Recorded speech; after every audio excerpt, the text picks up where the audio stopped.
आपका हमारे चैनल पर स्वागत है। आज हम लोग बात करेंगे विकास की अवधारणा और अधिगम के साथ उसका संबंध, इस पे आधारित अति महत्वपूर्ण प्रश्नों के बारे में। ये प्रश्न आपसे प्रीवियस ईयर में पूछे जा चुके हैं, तो प्रैक्टिस के पॉइंट ऑफ व्यू से ये जो सीरीज़ है वो काफ़ी इम्पोर्टेंट है। तो चलिए स्टार्ट करते हैं हम अपने पहले प्रश्न के साथ। पहला प्रश्न ये है कि बच्चे की वृद्धि मुख्यतः संबंधित है। आपको बताना है कि बच्चे की वृद्धि मुख्यतः किससे संबंधित है, तो उसके शारीरिक विकास से। तो यहाँ पे सही उत्तर है ऑप्शन ए। इसकी व्याख्या देखते हैं। देखिए, बच्चे की वृद्धि मुख्यतः शारीरिक विकास से संबंधित होती है। दूसरे शब्दों में कोशिकाओं की गुणात्मक वृद्धि ही अभिवृद्धि कहलाती है। यहाँ पे ग्रोथ की बात की जा रही है, तो जो मल्टीप्लिकेशंस होता है सेल्स में, वही जो है ग्रोथ कहलाती है। या व्यक्ति के स्वाभाविक विकास की को वृद्धि कहा जाता है। ठीक है, जो नेचुरल ग्रोथ होती है उसको हम क्या बोलेंगे, वृद्धि कहलाता है। मानव अभिवृद्धि की प्रकृति के अध्ययन से यह ज्ञात होता है कि बालक के शरीर और व्यवहार के प्रमुख आकार प्रकार में किस प्रकार परिवर्तन घटित होता है। गर्भाधान से लेकर शैशवावस्था, बाल्यावस्था, किशोरावस्था से होते हुए प्रौढ़ावस्था तक पहुंचने के दौरान व्यक्ति के विभिन्न अंगों के आकार, लंबाई तथा भार आदि में आने वाला परिवर्तन को वृद्धि कहा जा सकता है। ठीक, तो वृद्धि क्या है, आकार, लंबाई तथा भार में होने वाले जो परिवर्तन हैं उन्हीं को वृद्धि कहा जाता है। तो कोशिकाओं की गुणात्मक वृद्धि की आप बात कर लीजिए या व्यक्ति के स्वाभाविक विकास, ये दोनों जो है वो वृद्धि या अवृद्धि कहलाते हैं। अगला प्रश्न, निम्नलिखित में से कौन सा कथन वृद्धि की विशेषता का प्रतिनिधित्व नहीं करता है। प्रश्न में आप जरूर ध्यान रखिए कि आपसे पूछा क्या जा रहा है। यहाँ पे ये जो निगेटिव टर्म है नहीं करता है, इसको ध्यान में रखना होता है। तो यहाँ पे आपको बताना है कि कौन सा कथन वृद्धि की विशेषता का प्रतिनिधित्व नहीं करता है। तो यहाँ पे सही उत्तर है यह मापने योग्य नहीं है। ठीक है, तो यह स्टेटमेंट गलत है। विस्तार से जानते हैं। सामान्यतः व्यक्ति के स्वाभाविक प्रगतिशील परिवर्तन जिन पर शिक्षण या प्रशिक्षण का प्रभाव नहीं पड़ता, वृद्धि कहलाती है। ठीक है, तो ग्रोथ क्या है, जिस पर शिक्षण और प्रशिक्षण का इफेक्ट ना पड़े वो कहलाती है ग्रोथ। ध्यान रखिए यहाँ पे ग्रोथ की बात हो रही है, न कि विकास की। वृद्धि की जो विशेषताएं हैं वो ये हैं। पहला, वृद्धि एक मात्रात्मक पहलू है और इसे मापा जा सकता है। ठीक है, तो वृद्धि क्या है, एक मात्रात्मक पहलू है और इसे मापा जा सकता है। दूसरा पॉइंट, वृद्धि का संबंध शारीरिक परिपक्वता से, मैच्योरिटी से। ठीक है, मैच्योरिटी से। तीसरा क्या प्रमुख विशेषता है, वृद्धि एक निश्चित आयु के पश्चात रुक जाती है। जो ग्रोथ होता है वह एक डेफिनेट आयु तक ही होती है, उम्र तक ही होती है, उसके बाद ग्रोथ नहीं होता है, वृद्धि नहीं होती है। चौथा पॉइंट क्या है, वृद्धि में व्यक्तिगत भेद होता है। ठीक है, हर कोई की जो ग्रोथ होती है वो अलग अलग होती है, तो आपको व्यक्तिगत भेद दिखाई पड़ेगा। कोई जो है लंबा दिखाई पड़ता है, कोई छोटा दिखाई पड़ता है, कोई मोटा दिखाई पड़ता है, कोई दुबला पतला दिखाई पड़ता है। ठीक है, तो यह जो है वृद्धि की विशेषताएं थी। अब चलते हैं अगले प्रश्न की तरफ। वृद्धि के बारे में क्या सही नहीं है। ठीक, फिर यहाँ पे पूछा जा रहा है कि वृद्धि के बारे में क्या सही नहीं है। तो अभिवृद्धि या वृद्धि जीवन प्रयत्न चलने वाली प्रक्रिया, ये स्टेटमेंट क्या है, गलत है। अभी हमने देखा कि यह एक आयु सीमा तक ही वृद्धि होती है, उसके बाद वृद्धि या अभिवृद्धि जो है वो रुक जाती है। अब हम, ये बहुत ही इंपॉर्टेंट है, इसको वेरी इंपॉर्टेंट में रखिए। ठीक, क्या, ग्रोथ और विकास। ग्रोथ मतलब कि वृद्धि, और विकास में अगर आपसे अंतर पूछा जाए तो आप बता सके, इस वजह से ये हमने चार्ट लगाया है। वृद्धि में क्या होता है, यह शारीरिक होती है, जबकि विकास में क्या है, यह शारीरिक और मानसिक दोनों होता है। ठीक है, फिजिकल और मेंटल दोनों जो है वो विकास में आएंगे। वृद्धि में यह मात्रात्मक रूप से दर्शाया जा सकता है और इसी वजह से इसको मापा जा सकता है। ठीक है, विकास क्या है, यह गुणात्मक रूप से दर्शाया जा सकता है, यह क्वालिटेटिव है, जबकि वृद्धि क्या है, क्वांटिटेटिव है। तो वृद्धि अगर क्वांटिटेटिव है, मात्रात्मक है, तो इसे मापा जा सकता है और विकास को मापा नहीं जा सकता है। वृद्धि एक निश्चित आयु तक चलने वाली प्रक्रिया है और वहीं विकास क्या है, जीवन प्रयत्न चलने वाली प्रक्रिया है। ठीक है, तो यह बेसिक कुछ डिफरेंस थे वृद्धि और विकास में।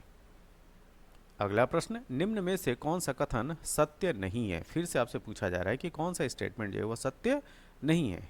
तो विकास एक मात्रात्मक प्रक्रिया है। विकास की बात की जा रही है, वृद्धि की बात नहीं की जा रही है, ठीक है। ये यहाँ पे डेवलपमेंट की बात की जा रही है, ठीक है, ध्यान रखिएगा, यहाँ पे डेवलपमेंट की बात की जा रही है। तो अभी हमने जो है ग्रोथ एंड डेवलपमेंट में डिफरेंस देखा। तो डेवलपमेंट क्या है? वह क्वालिटेटिव है, गुणात्मक है, ना कि मात्रात्मक है। तो विकास एक मात्रात्मक प्रक्रिया है, यह कथन असत्य है, ठीक है, क्योंकि शरीर के गुणात्मक परिवर्तनों को विकास मतलब कि डेवलपमेंट कहा जाता है, या यह क्वालिटेटिव है। जबकि अन्य सीखना व्यवहार परिवर्तन की एक प्रक्रिया है, वृद्धि एक बायोलॉजिकल प्रोसेस है, और शिक्षा एक लक्ष्य उन्मुख प्रक्रिया है, ठीक है, और यह सभी सत्य हैं। अगला प्रश्न, मानव विकास को क्षेत्रों में विभाजित किया जा सकता है, जो है कि, ठीक है। तो मानव विकास को किन क्षेत्रों में विभाजित किया जा सकता है? तो शारीरिक, संज्ञानात्मक, संवेगात्मक और सामाजिक। तो यहाँ पे सही उत्तर है ऑप्शन ए। व्याख्या देखते हैं इसकी। मानव का विकास प्रत्येक क्षेत्र में साथ साथ होता रहता है, और साथ ही साथ उसमें आपस में सामंजस्य भी स्थापित होता रहता है। यहाँ पे डेवलपमेंट की बात की जा रही है, और वे एक दूसरे के कॉम्प्लीमेंट्री मतलब कि पूरक के रूप में कार्य करते रहते हैं। मानव विकास में सबसे महत्वपूर्ण होता है उसका शारीरिक विकास, ठीक। इसमें मानव किसी भी कार्य को करने के लिए शारीरिक रूप से क्या होता है? तैयार होता है। उसके बाद उस क्षेत्र के बारे में जानकारी लेकर और उसे अपने संज्ञान में लाकर उस पर विचार करता है। उसके बाद उस पर अपने विचारों को सोच समझकर उसे प्रस्तुत करता है, और अंत में सामाजिक विकास की आवश्यकता होती है, ठीक है। तो अंत में किसकी आवश्यकता होती है? सामाजिक विकास की।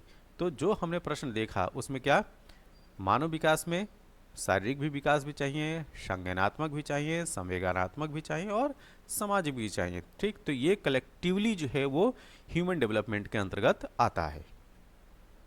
अगला प्रश्न, मानव जाति में विकास होता है। फिर यहाँ पे प्रश्न जो है वो डेवलपमेंट से ही है। तो मानव जाति में विकास कैसा होता है? तो जीवन प्रयत्न होता है, ये हम देख चुके हैं। तो ऑप्शन डी जो है इसका सही उत्तर है।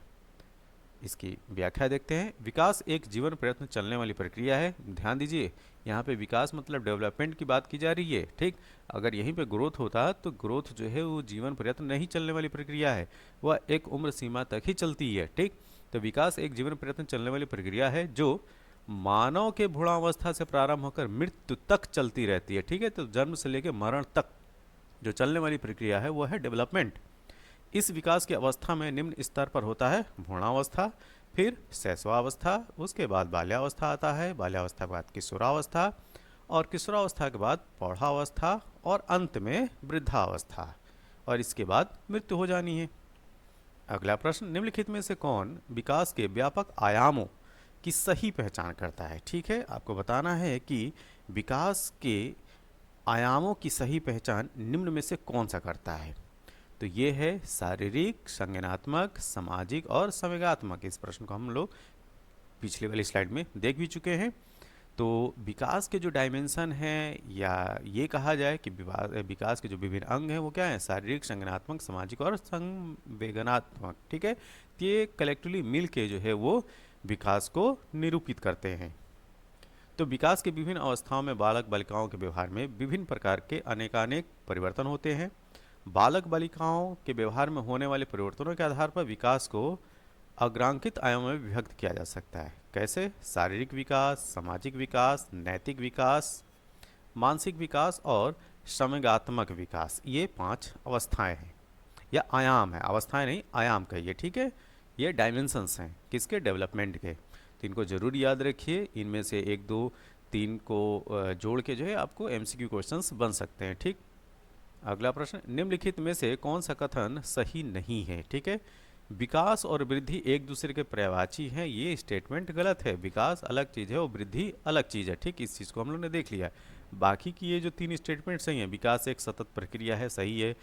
वृद्धि विकास का ही एक भाग है, इसको मान सकते हैं, वृद्धि जो है विकास का ही भाग है। विकास कार्य क्षमता, कार्य कुशलता और व्यवहार में आने वाले गुणात्मक परिवर्तनों को प्रकट करता है, ये भी सही है, ठीक है।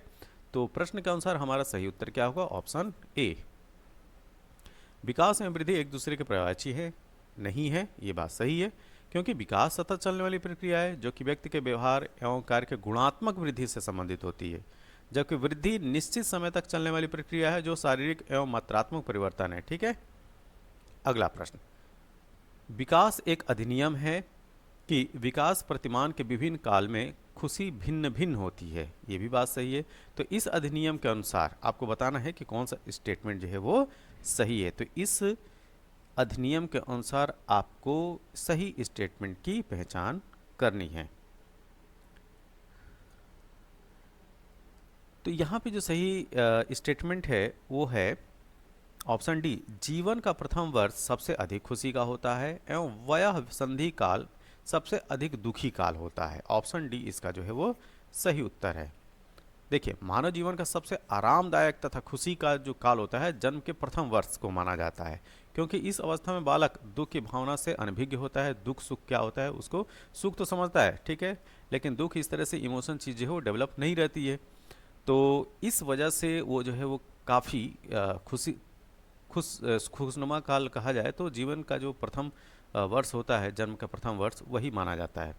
जबकि वह संधि काल मतलब कि वृद्धावस्था संघर्ष का काल माना जाता है, क्योंकि इस अवस्था में बालक एक अवस्था से दूसरी अवस्था में जाता है तथा समायोजन की क्षमता में कमी के कारण तनाव का सामना करता है। तो यह कंडीशन जो है वो दिखाई पड़ती है जो जो व्यक्ति जो है वो अपने उम्र जैसे जैसे उसकी बढ़ती है। ठीक है। निम्न में से कौन सा कथन विकास के संबंध में सही नहीं है?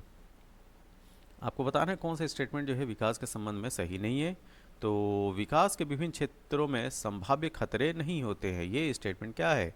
गलत है। ठीक, खतरे क्यों नहीं होते? विकास के विभिन्न क्षेत्रों में संभाव्य खतरे नहीं होते, ये स्टेटमेंट गलत है, क्योंकि प्रत्येक विकास के क्षेत्र में खतरे की संभावना रहती है। विकास का अर्थ है, आपको बताना है विकास का क्या अर्थ है। तो देखिए, परिपक्वता मतलब मैच्योरिटी एवं अनुभव के फलस्वरूप होने वाले परिवर्तनों की जो श्रृंखला होती है वह विकास है। Option D. तो विकास एक परिवर्तन है जिसमें उत्तरोत्तर मतलब कि गुणात्मक वृद्धि होती रहती है, और समय की दृष्टि से व्यक्ति में जो परिवर्तन दृष्टिगत होते हैं वे विकास कहलाते हैं। ठीक है। तो समय के साथ जो भी परिवर्तन होता है वह विकास की श्रेणी में आता है, और विकास मानव की शारीरिक एवं मानसिक परिपक्वता के साथ उसके अनुभव के फलस्वरूप होने वाले परिवर्तनों की एक श्रृंखला है जो जीवन तक चलती रहती है, मतलब कि जीवन पर्यंत चलने वाली यह प्रक्रिया है क्या? विकास। अगला प्रश्न, विकास के संदर्भ में निम्न में से कौन सा कथन सत्य नहीं है? आपको बताना है कौन सा फॉल्स स्टेटमेंट है विकास के संदर्भ में। ठीक है। तो ये काफ़ी अच्छा प्रश्न है। देखिए, विकास उकसाने बढ़ावा देने से होता है, ये स्टेटमेंट गलत है। ठीक है। देखिए, विकास की जो विशेषताएं हैं उसको देख लेते हैं। 3 प्रमुख विशेषताएं हैं। पहली विशेषता, विकास सांस्कृतिक एवं वातावरणीय परिवर्तनों से प्रभावित होता है। जी हाँ, विकास के प्रत्येक अवस्था में अपनी विशेषताएं होती हैं, ये भी सही है। विकास के प्रत्येक अवस्था के अपने खतरे हैं, अर्थात विकास को ही सही दिशा नहीं दी गई तो नकारात्मक विकास उत्पन्न होगा। अगर विकास की, देखिए, जिससे इससे पहले वाला जो प्रश्न था कि क्या विकास की अवस्थाओं में खतरे नहीं होते, तो विकास की हर एक अवस्था में खतरे होते हैं, और इसी वजह से विकास को अगर सही दिशा नहीं दी गई तो निगेटिव डेवलपमेंट हो सकता है, नकारात्मक विकास उत्पन्न होगा। ठीक है। विकास में वृद्धि से तात्पर्य है। ठीक है। आपको बताना है विकास में वृद्धि से क्या मतलब है। तो ये है वजन में वृद्धि। ठीक, विकास में वृद्धि से तात्पर्य वजन में वृद्धि से होता है, क्योंकि वृद्धि जो है वो क्वांटिटेटिव मात्रात्मक होती है और एक निश्चित समय तक ही होती है, इसलिए वजन में वृद्धि को विकास में वृद्धि माना जाता है। मानव विकास, यहाँ पे खाली स्थान है, आपको बताना है कि क्या है। ठीक है। तो देखिए, मानव विकास मतलब कि जो डेवलपमेंट है, ह्यूमन डेवलपमेंट, वह क्वांटिटेटिव और क्वालिटेटिव दोनों है। ठीक है। तो कुछ सीमा तक जो है क्या है, वह मात्रात्मक, कुछ जो है वो गुणात्मक। यहाँ पे जो सही उत्तर होगा वो होगा ऑप्शन डी, ए और बी। मानव का विकास मात्रात्मक और गुणात्मक दोनों रूपों में होता है। मात्रात्मक में लंबाई, भार, विभिन्न अंगों के आकार का बढ़ना आदि शामिल किया जाता है, जबकि गुणात्मक में क्या होगा? योग्यता होगी, क्षमता होगी, अभिवृद्धि होगी, वृद्धि, बुद्धि, व्यक्तित्व, रुचि, चिंतन आदि में परिवर्तन जो है वो किस में शामिल है? डेवलपमेंट में। निम्नलिखित सूची में बाल विकास में गुणात्मक परिवर्तन की पहचान करें। ठीक है। तो निम्नलिखित सूची में से आपको जो है गुणात्मक परिवर्तन की पहचान करना है। तो यहाँ पे क्वालिटेटिव की बात की जा रही है, क्वांटिटेटिव की नहीं, ठीक है। तो यहाँ पे जो दृष्टि है वह जो है गुणात्मक परिवर्तन में आएगा, ठीक। जबकि वजन, बाल और दांत, इनमें जो है इसमें ग्रोथ होती है। तो बालकों के विकास में परिवर्तन दो प्रकार के होते हैं, एक क्वांटिटेटिव मात्रात्मक और दूसरा जो है गुणात्मक। तो वजन, बाल, दांत, लंबाई आदि मात्रात्मक परिवर्तन के अंतर्गत आते हैं, जबकि दृष्टि हो गया, सूझ, मानसिक योग्यता, क्षमता आदि जो है गुणात्मक परिवर्तन के अंतर्गत आते हैं। परिपक्वता का अर्थ एवं अधिगम से संबंध है, ठीक है। ये जो होगा हमारा अगला टॉपिक होगा, परिपक्वता का अर्थ एवं अधिगम से संबंध, ठीक। तो यहाँ तक जो है ध्यान रखिए। तो यह वीडियो आपको कैसा लगा, जैसा भी लगा हो आप अपने सुझाव जो है कमेंट बॉक्स में ज़रूर दें। और इस वीडियो की पीडीएफ के लिए आप हमारे टेलीग्राम चैनल स्टडी योरसेल्फ को ज्वाइन कीजिए और इस वीडियो की पीडीएफ को प्राप्त कीजिए। तब तक के लिए थैंक यू, धन्यवाद।